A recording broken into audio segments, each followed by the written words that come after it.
Good day, everyone. Welcome to our virtual Q&A session on the global call for science missions for sustainability that has been recently launched by the International Science Council. My name is Katya Pavlovets. I'm Senior Science Officer at the ISC, and I'm Project Manager for this initiative. Today, we would like to provide a short background on the initiative and its key goals. But the primary goal of this session will be to answer your question that you may have about the call. Given the time constraints we have, we will not provide an extensive presentation about the call. Our assumption that you have read the call, and here today we will focus on trying to answer all the questions that you have.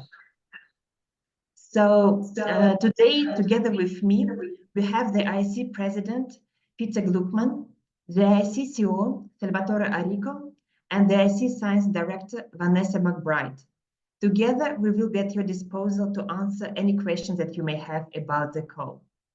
And now I would like to invite Salvatore and Peter to say a few words about the history of the initiative, its goals and key elements. So Salvatore, over to you. Thank you very much, Katya, and good morning, good afternoon, and good evening, colleagues from all around the world.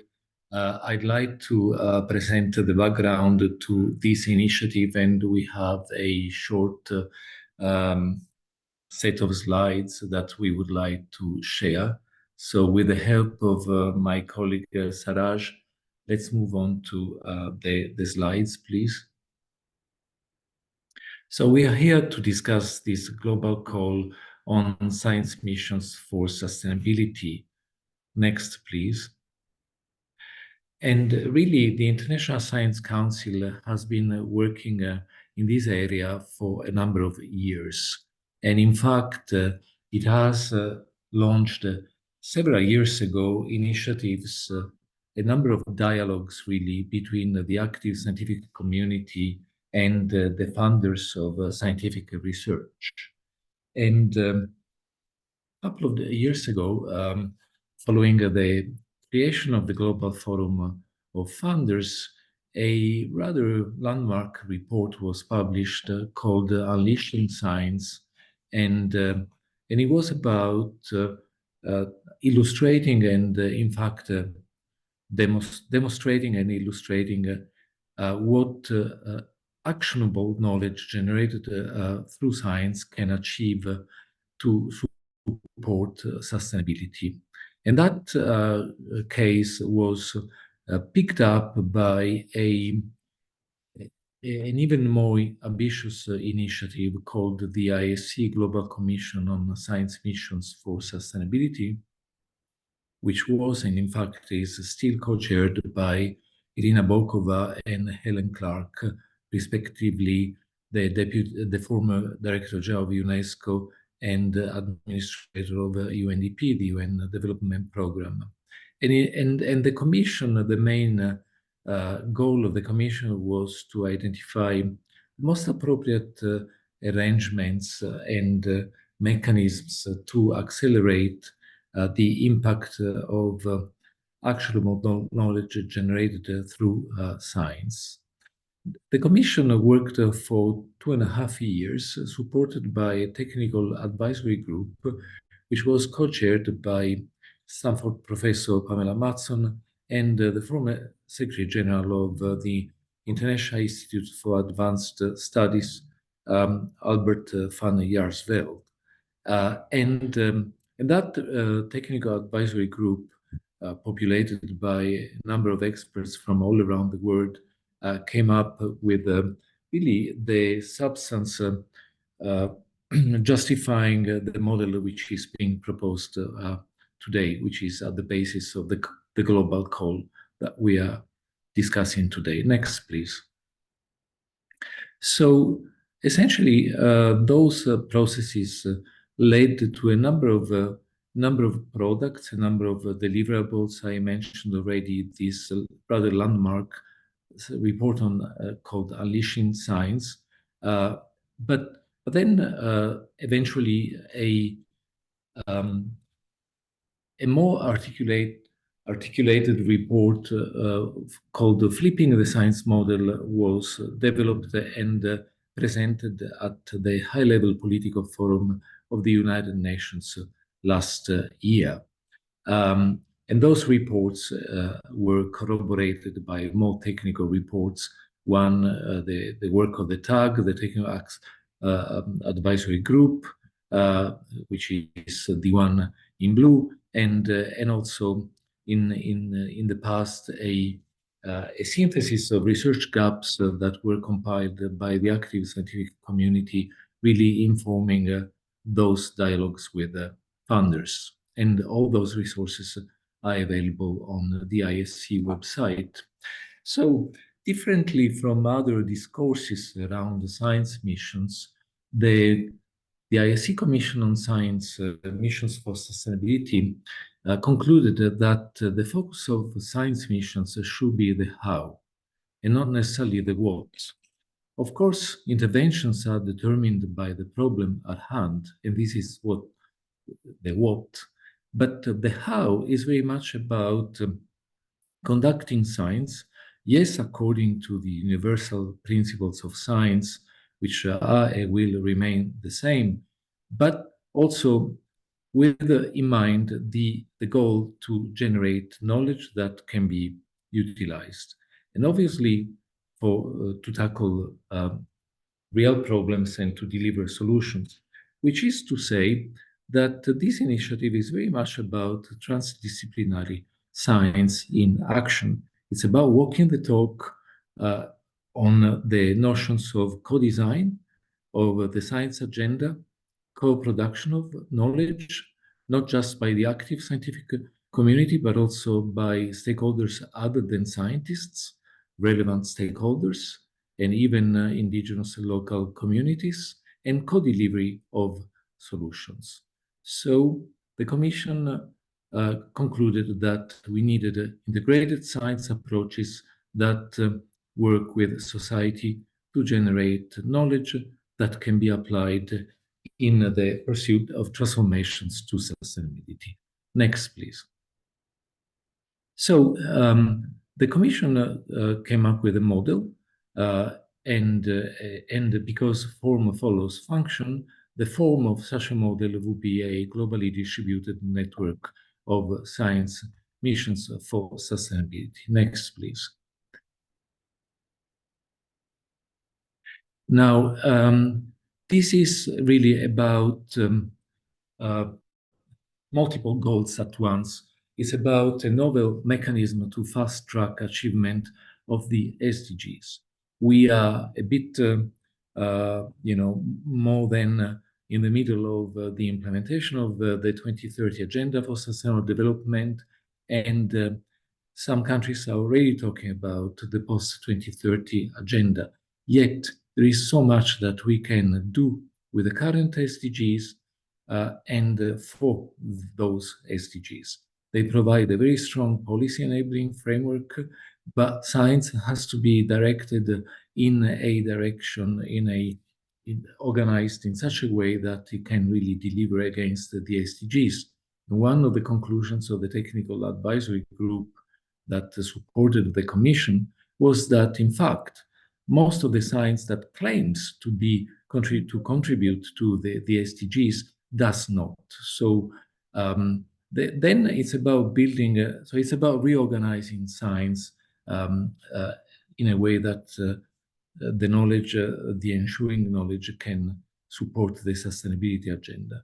Then it's about building a global community of not just scientists, but also multiple stakeholders that are willing and capable to sit around the same table and tackle and solve complex issues at the nexus of those several SDGs at the same time. But it also is about building trust between communities that may reflect different epistemologies, different values, different languages, different ways of thinking. In fact, even within the scientific community, there is a great diversity. There are several epistemological schools even within the same discipline. So trust building is an essential ingredient of this exercise. And then, of course, it's about promoting a culture of change within science, because ironically, several scientists are still not that willing to leave their comfort zone and reach out to society at large. And we wanted to clarify that this exercise, of course, has no implications for the way science integrity, for example. It's about making science more relevant. So there is a change in culture that is needed within the active scientific community itself, but it also is about science funding.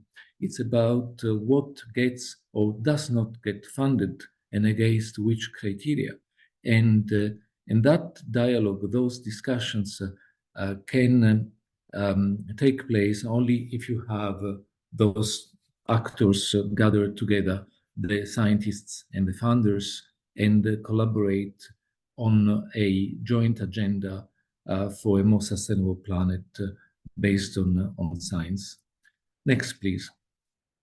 With that, I will stop here, and I'll pass the floor on to Sir Peter Gluckman, the president of the ISC, who will really speak against those keywords out there, but before us, but also share with us his own vision about this important exercise. Thank you.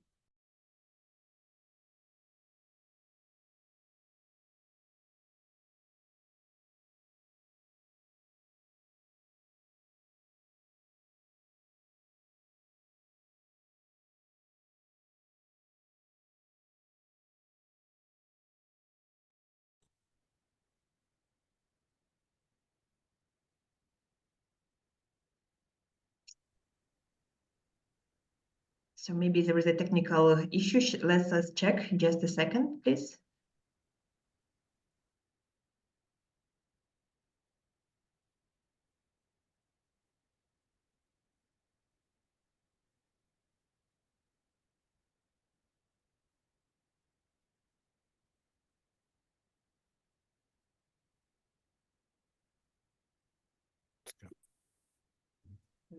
Is that working now, Katsia? Yes, we hear you. Please go ahead.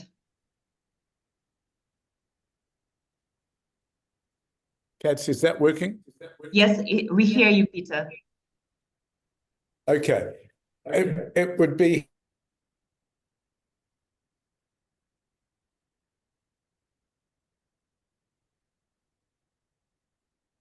Okay, now it seems there is a technical. helpful if is the lead up the discourse in science to resolve what the actual research question is and how it should be explored. And if you look at the third part of the ISC paper, the future of transdisciplinary research, and I put the link into the chat,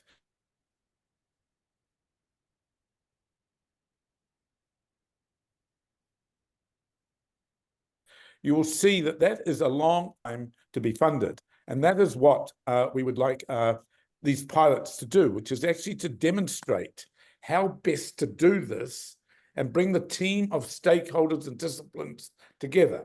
Now, you'll see in that in the call, it's asking for a number of criteria, which are also listed on this slide.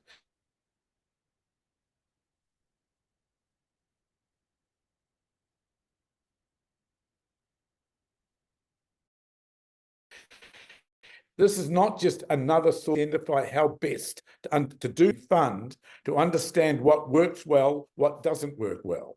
And the criteria are very explicit. We want them to involve co-design, true transdisciplinarity, collaboration, integration,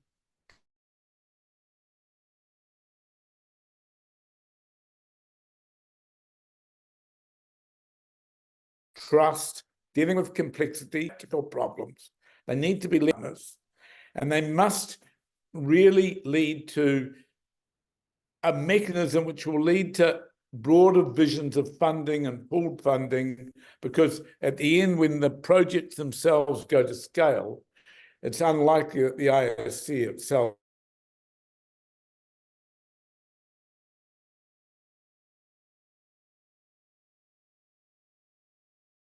would be able to fund those.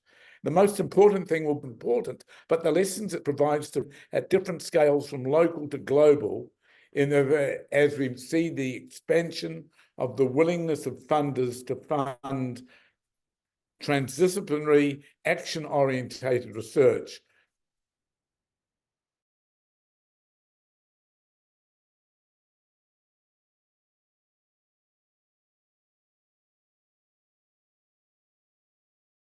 Rather than continuing only to fund largely, need to think about this, that the proposal of the science itself is immediately transferable to other places, but the lessons from the processes are transferable to other places, and if possible, that it shows complex networks of groups of people involved.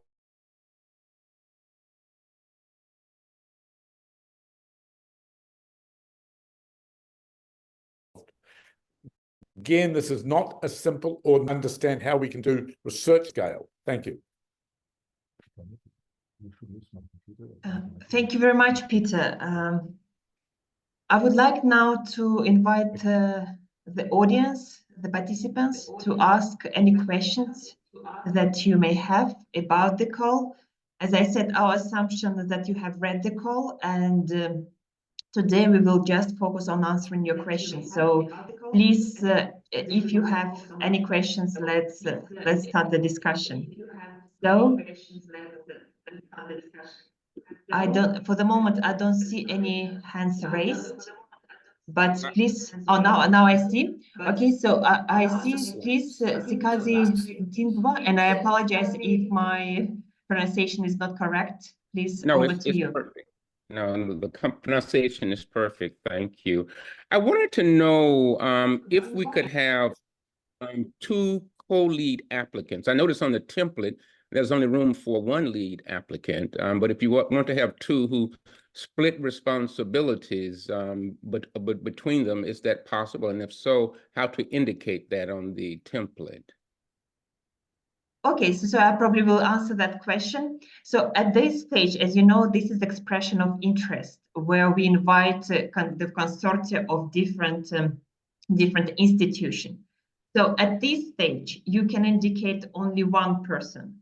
But if your proposal goes through, if it will be shortlisted, at the later stage, you will be invited to provide the full membership of the consortia.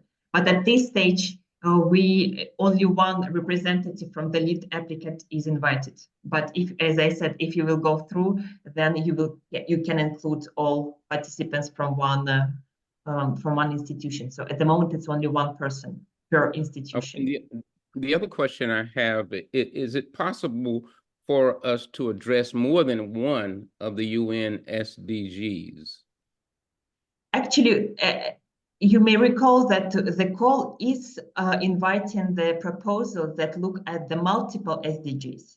So we look at the nexus challenges. We don't want the proposals to look at the one specific SDG. We want proposal to look at the intersection of SDGs, nexus of SDGs. So the answer, yes. Thank you so much. Thank you. Yeah. Indeed, I think it would be very unlikely that a successful application would focus on one narrow SDG. I mean, the SDGs are an artificial dissection of a very complex network of systems, and we're really looking for that systems analysis, systems approach. And therefore, you know, if we take any of the major problems that are bedeviling the world, they involve multiple SDGs, they involve multiple dimensions. It would be hard to imagine a project that didn't extend in multiple dimensions. And we'd be looking specifically for those that do have a systems approach and have, as well as a transdisciplinary approach. Again, I encourage those who've not read the report, Unleashing Science, which is the origin of the thinking in this, to read that report, to read the third part of the report on the future of transdisciplinary research and read Flipping the Science Model. I think without you having read those reports, you won't get people won't get the full philosophy that's in play here, which has been a number of years of work, in which in a few minutes on Zoom, we're not going to get the full richness of the discourse over to you. Thank you so much. Thank you. Thank you, Peter. So I'll move to Professor Raymond Jugisar, please. Good morning, everyone. Sir Peter, ISC panel. I'm from the Caribbean Academy of Science, Foreign Secretary. I know this is a proposal, so I would like to ask a question whether a budget will have to be prepared as part of the application. Identifying, after you've identified. Not at the level of the letter of intent. Obviously, that will follow later.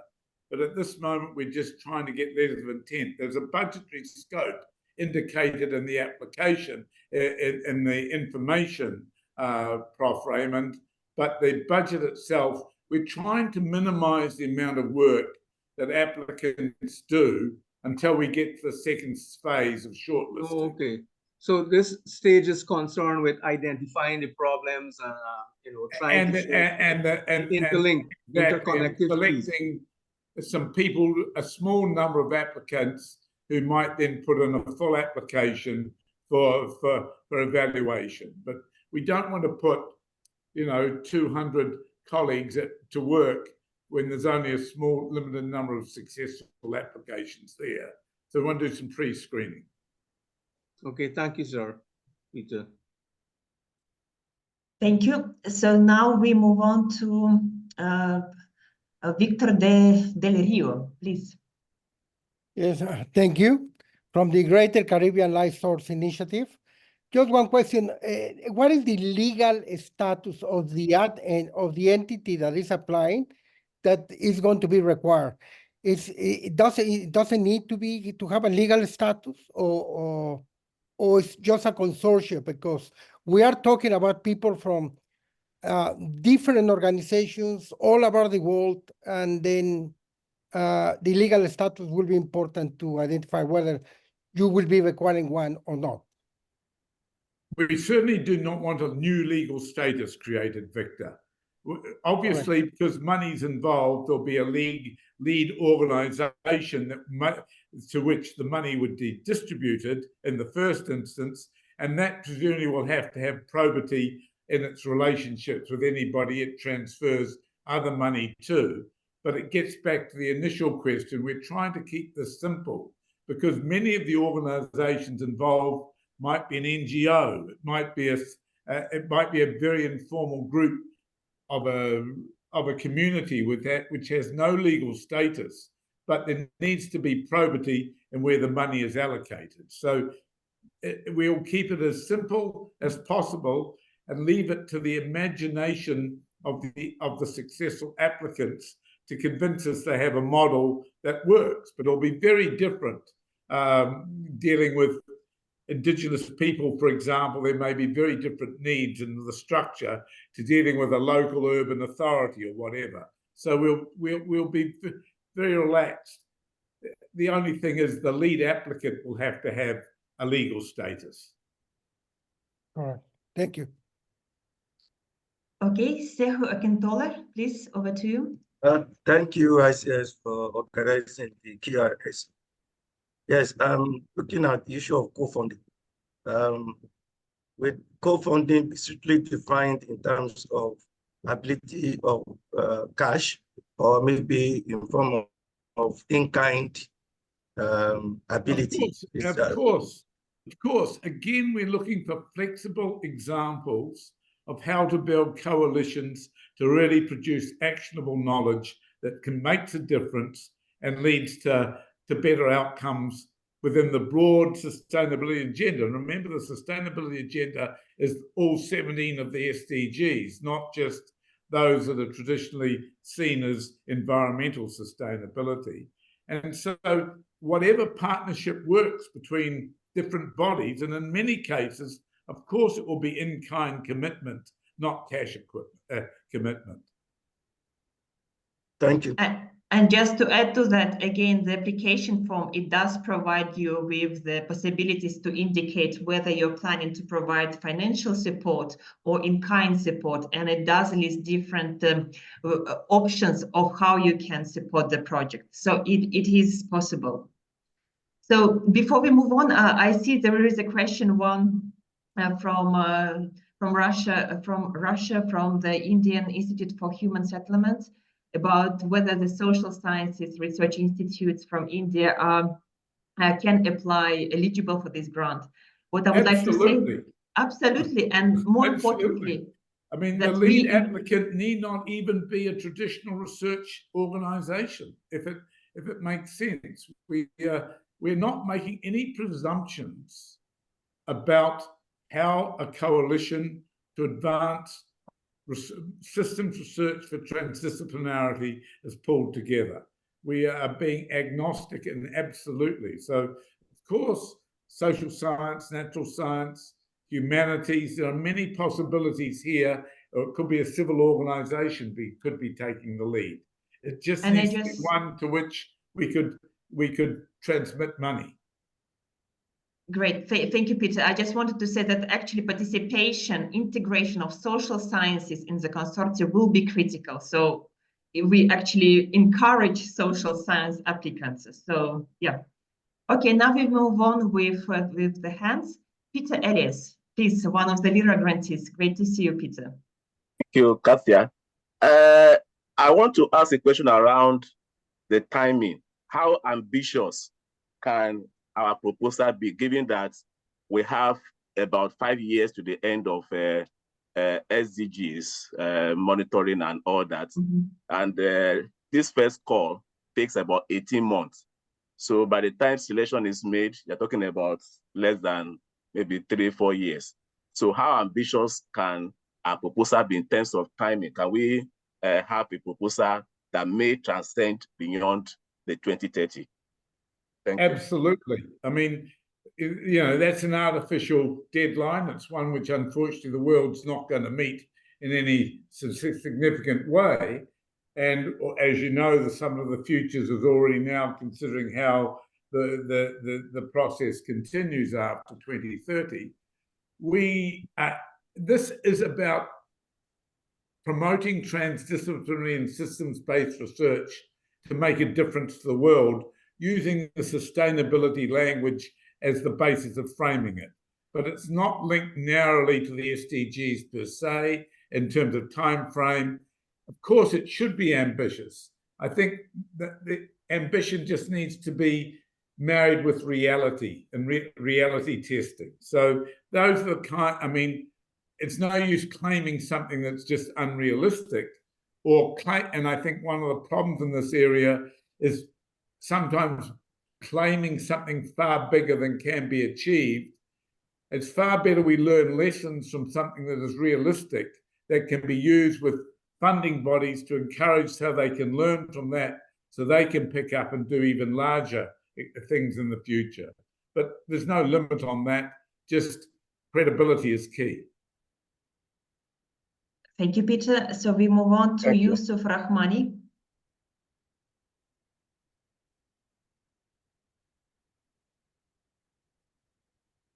You're muted, Yusuf.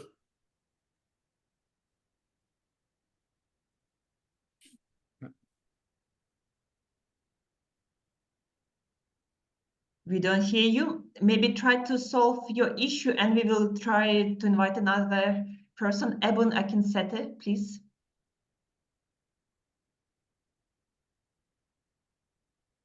Yes, hello. Thank you, everyone. And thank you to ISC for organizing this event.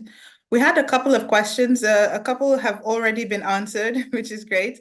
But I also wanted to find out, in terms of the mix of the consortia, are there a specific number of partners that we should be looking at having? No, no, but it must be a consortium, if you understand what I mean. We're not looking to fund a single laboratory group, and we're really looking for new partnerships. I mean, I think one of the criteria that we want to learn from is how to build new partnerships. That's not to say that established partnerships could not be part of an application, but I think we're really keen to learn and see how new untraditional partnerships can be formed. Okay. And sorry, just this very second follow-up question. In terms of the timeline, I noticed within the call document, it talked about the matchmaking events further down the line. Is there any indication of what sort of format that would take? Would it be pitches of the proposals, or is it more flexible? So this will be discussed, and I think this will be communicated later during once the shortlisted proposals are selected. But at the moment, we are planning to have a physical meeting, but where all these shortlisted proposals will be invited to have in-person discussions. But if things change, we would notify, of course, those projects. But just a little bit to follow up on your previous point, there is no restriction to the number of partners, but what we do indicate in the call is that at least 3 stakeholder types should be part of the proposals. It should not be just coming from science or just coming from policy. We need a consortium of different type of stakeholders, of which science should be one of each of them. So science, then plus civil society, policymakers, or private sector. So at least 3 stakeholder types should be part of the proposal. Great, thank you very much. You're welcome. Now we move on to Yusuf. Do you think your problem has been resolved? Would you like to try now?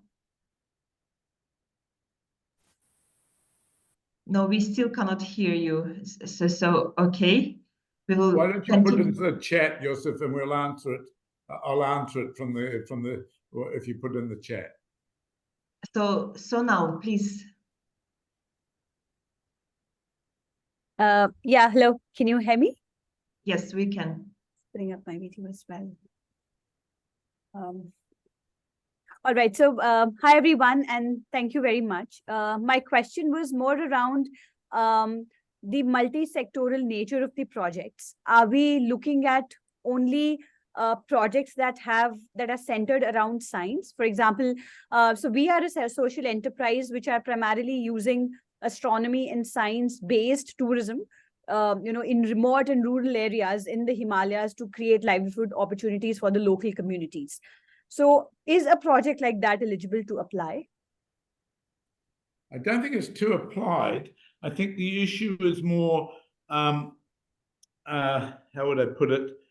It needs to be moving from research to action. So it's how you take the research and turn it to action, that knowledge to action, in a way that actually advances a set of problems. It's not just demonstrating citizen science or anything like that.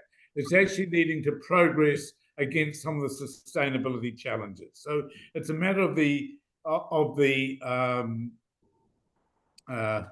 way it's framed, I think, Sanal, rather than that I could see the merits of how you could package it, but it would need to be packaged in a way we could learn lessons at a broader base.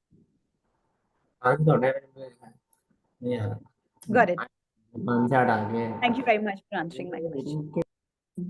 Great. So now over to Pablo Andres. Hello, everyone. Can you hear me? Yes. Well, I just wanted to clarify how advanced should be the pilot at the moment of the application. I mean, I don't know if it works for you, if it is just a formulation phase. Yeah. Well, I'm hoping that this stimulates new consortia, new ideas, so that there'd have to be enough credibility that you've actually framed what you might do, but I don't think much more than that would be needed. That you might have framed how what the general direction and the general shape of the project was. I don't think we'd expect anything more than that, given the short timeline. Indeed, the funding is ready to do that 1 to 2 years of real development of the partnership. So I wouldn't expect more than you started down the path of identifying the general scope of the question and the general scope of the partnership. Okay, clear. And could you recall me where can I find the information about the timeline? It will be in the application form, which is on the chat. It is in the chat somewhere. Okay. Yeah. Thanks. Yusuf, So yes. Yusuf, please. try again, Yusuf. You're muted still.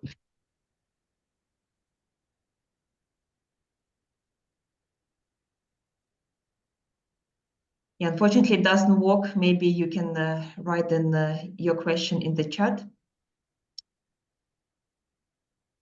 So there is a question about what are the considerations for the lead organization in the chat. Again, kind of this information is in the call. So any organization can submit You are hearing the me lead now? organization. You are hearing me now? Yes, Yusuf. Yes, finally. Okay. Okay. My question is, you are talking about sustainability. Now in Pakistan, I belong from Pakistan. What is your priority, the local issues or the global issues in terms of sustainability? Because we have a lot of issues in our country. Few belong to the local societies and local communities, but the far better for us to control the major issues which is not belong to our country, our community, but the global issues. What do you think? What is the priority which you have? In a way, they're interrelated. I mean, realistically, Yusuf, one is not going to solve any problem at a global level de novo. One is going to start with learning lessons locally in ways that can be taken globally. So let me give you an example, which is, I think, in the Flipping the Science Model appendix, which is about mangrove swamp rehabilitation. The work might be done initially in, let's say, Jamaica and Kenya as two places which both have related but different issues creating mangrove swamp degradation. It's clearly a global issue relevant to a number of the SDG goals, but the lessons by doing it in 2 or 3 places are local, because the solution in Jamaica and the solution in Kenya may well be different because of the contextual issues in play in both places. But out of that, there'll be global lessons that perhaps the Philippines or New Zealand or Australia or Papua New Guinea or anywhere else with mangrove swamp rehabilitation issues can use. So it's a matter, I think, of being able to convince the panel that even though the project may be local in one site or local in several sites, that there is something to learn from it that can be applied, not in the precise copyright way, but in a way that you can learn lessons from one to what might be learned in another place. And in fact, I have the idea that the role of the ISC will be to promote and identify those lessons and share them globally. But when we talk about reorganizing science, what do you think? Is it possible to legislate something about plastic, something about the things which are in the common use in poor countries? Well, I mean, I think it's an interesting question, Yusuf, which represents the challenge of our times. How does one get from knowledge, which we in the scientific community can apply, to the policymaker to get into international agreements, declarations, agreements, legal terms? And in these geopolitically complex times, that's even harder. But I think by working with local communities and lessons at local communities, one can get action often in different ways. So, I mean, the ISC, I've just spent the last 3 days at the OECD working on some of these issues of how we get from science to action at the political level, but at the same time, what this is about is getting evidence that science rather than staying in the laboratory or in the library, actually makes a difference in the community. Thank you.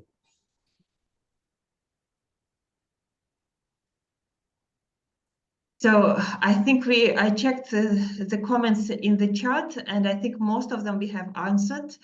So now we see Decade Collaborative Center. Please, over to you. Yeah, hi. Sorry if there is noise. I'm sorry, but I had to come. I had to come during a flight. So I just would like to know if there are evaluation guidelines. And also if, in our society, there is some, on this evaluation guidelines, there's some high score given to digital means to achieve the global goals and diversity. Well, certainly diversity is one of the key parts if you look at the documents and the flipping the science model. I think in terms of evaluation guidelines, in a formal sense, that they're still being evolving.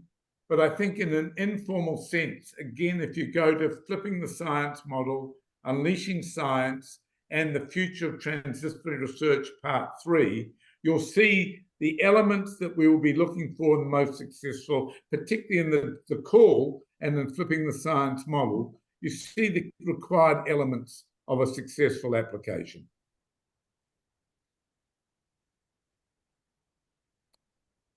Thank you. So we carry on. Dalal Najib, please.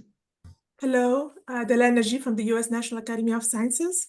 Thank you for this. I was looking at the guidelines, and it looks from the instructions, it says that you strongly encourage pilots that are led by institutions in the Global South. So my question is, what roles do you see or foresee for institutions in the Global North in this effort? Do they actually have a role?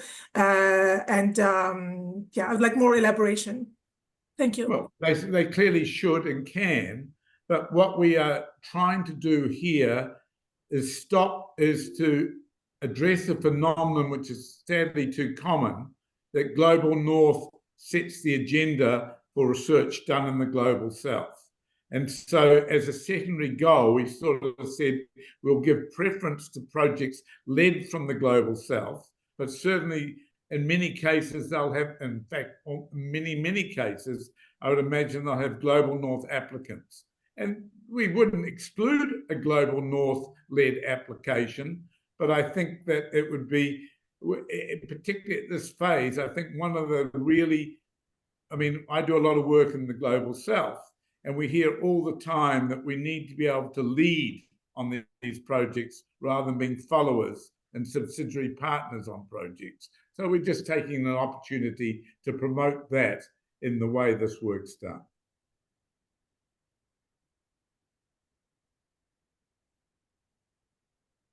Kira Khalid, sorry. Yeah, thank you. Thank you so much. And it's a great call. I apologize if it is just a repetition of some answered question, but to just get the clarification, I really need to ask, is the budget limitation and the budget maximum allocation under certain head is available in the guidelines? And my second question is, the proposal and the projects, if these are related with the drug discovery or the health issues or some of including, or these should be the more on the global those hot topics which are the sustainability, the green chemistry, the environment, or there is the good flexible call that we can write a proposal on the health issues and the drug discovery as well.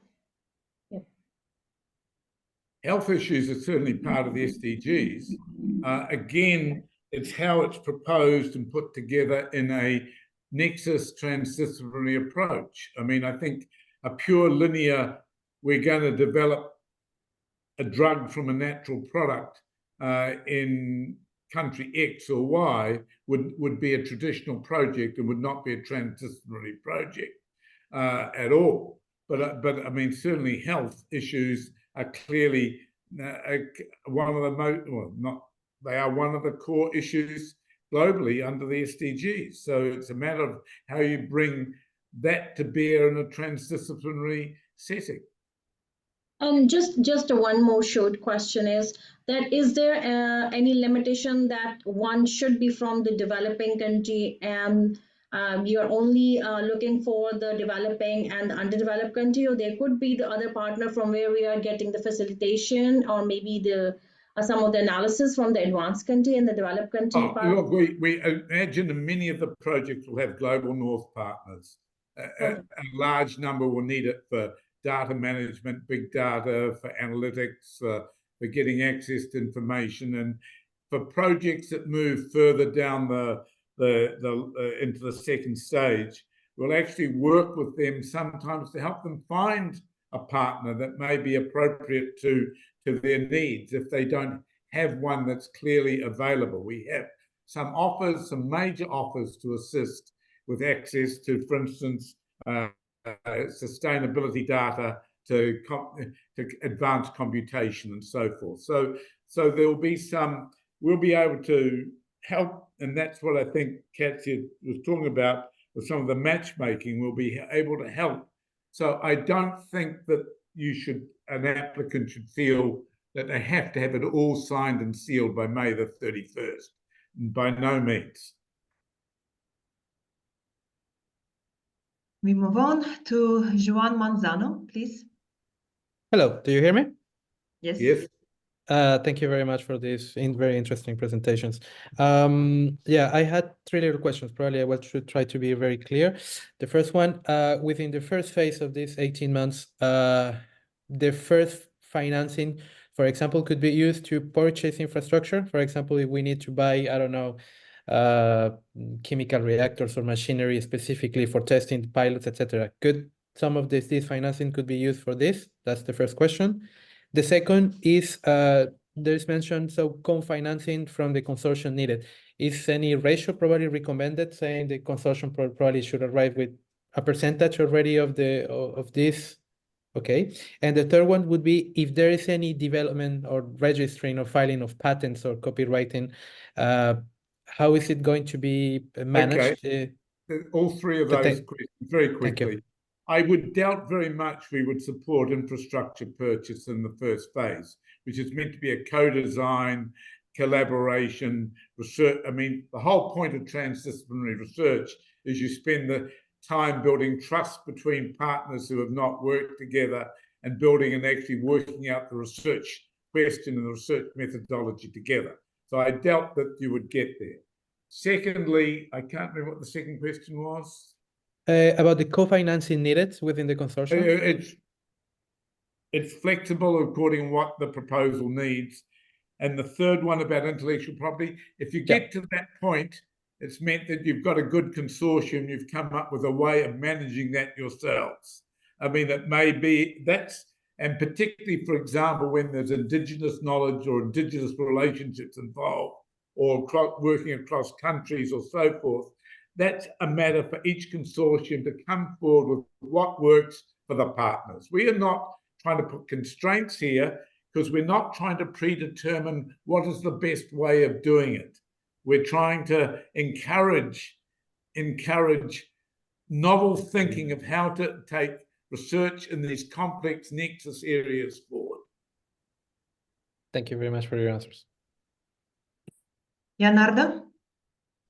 Hello, everyone. Nice to hear from you in the presentation. I was from Mahikuri Alumni Association. We are discussing in the association to build a proposal, but we are uncertain about how broad the topic is. For example, if you are going to answer like microplastics and transdisciplinary proposal with different partner stakeholders from civil society, or it has to be like a more focused problem, like say microplastic in food chain or something. So no, I think we would accept proposals that could be at either end of the spectrum, Leonardo, provided they met the criteria, the broader criteria of promoting transdisciplinary and systems-based research and actionable knowledge. And I think that it may well be that and I don't want to answer it other than to say, I could see how using the example of plastics in the food chain may well lead to very specific, to very broad understandings of how the interactions between different players in a community act, which is generalizable to much broader issues. So again, I don't think you need to start pretending you're going to solve every problem. I think what you're trying to do is work out how you can infer or make inferences from specific examples of what might be generalizable. Okay, and from what I understood from the explanation, like in this first 18 months part, we would use the budget and to stabilize the consortium, Correct. And then we'll for the real work. Okay, yeah, that's what I mean, in my experience of transdisciplinarity, people underestimate the amount of time it takes to build the relationships, which, if they're new relationships, to build the trust, particularly if science is engaging with society in novel ways, particularly if it's working across cultures. It takes much longer than many scientists assume to actually build those relationships. Yeah, no, that's my experience too. I just wanted to clarify this, so it's makes easier to plan. Okay, thank you very much. Juan Manzano.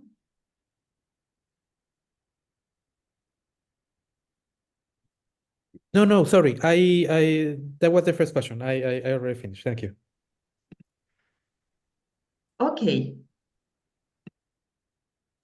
So I'm checking the chat, and I think at the moment I see that we have answered all the questions. There is a question about, could the project be focused on fostering political stability? Oh, no, there is an answer there, actually. Sorry, I didn't see it, but maybe you would like to... Given that that's SDG 16 and 17, of course, that's within the scope of the SDG. So I don't have but again, how it's put together could be very interesting, and I think in these troubled times, very intriguing. Okay, so there is a question. The call talks of matchmaking between applicants and funders after the pilot. Please expound. So I'm not sure what you mean after the pilot, but the idea is that the shortlisted expression of interest will be invited to have a discussion with science funding agencies in September. And afterwards, if the funding is secured as a result of this matchmaking exercise, the consortia would be invited to develop the full proposal, and then, if selected, it would become a pilot science mission. So it's not after the pilot. So I don't know what exactly you mean, but it's part of the process. It's part of the process, yes.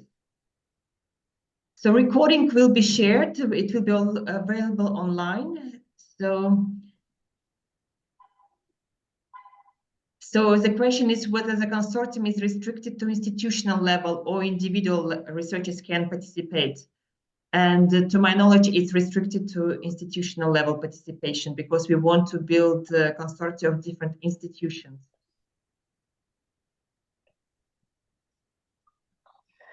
Kim Douglas, please. Can we make this the last question, please? Because I've got an airplane to catch and a few other problems here. Yes, thank you. And it's a quick question. I saved it to the last because I think I may be in a different position. So I am the director of a research funding program. And so I was more worried, wondering about the funders and the role for the funders, but maybe I'll reach out with an email then and see, because there was less information on the website about how the funders would be getting involved and how to do that. So yeah, there's been quite a lot done, but I think it's best left for you to talk to Sal and Vanessa and Katsia offline, Kim. Sounds great. Thank you very much. All right. So I think with that, if there are no more questions, and if there are any other additional questions, you can also join tomorrow's session. It will take place at 9 a.m. Central European Time.